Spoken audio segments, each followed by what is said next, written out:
साबिक सदर आसिफ अली जरदारी की पीटीआई को पेशकश। इस्लामाबाद में चौधरी शुजात के घर सियासी कायदीन की बैठक में फैसला किया गया है कि पाकिस्तान पीपल्स पार्टी नून लीग के साथ इत्तेहाद करेगी। इस मौके पर आसिफ जरदारी ने कहा कि मिल बैठकर हुकूमत बनाने का फैसला किया है। हम मुल्की मईशत और दीगर मसाइल को हल करने के साथ मफाहमत की सियासत पर यकीन रखते हैं, इसलिए पीटीआई को भी इसकी पेशकश करते हैं कि मफाहमत के साथ मुल्क की तरक्की में साथ दें। जबकि इस मौके पर शहबाज शरीफ ने कहा कि यहाँ जो भी जमातें इकट्ठी हुई हैं उन्होंने 2/3 अक्सरियत हासिल की है। अगर पीटीआई के पास अक्सरियत है तो वो ले आए, हम सब उसका एहतराम करेंगे। उन्होंने कहा कि हम सब इख्तलाफात भुलाकर मुल्क की तरक्की के लिए सोचें।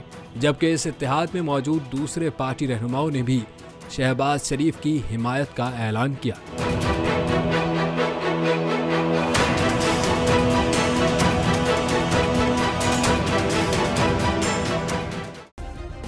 सब्सक्राइब करें और बेल दबाएं ताकि कोई खबर रह न जाए।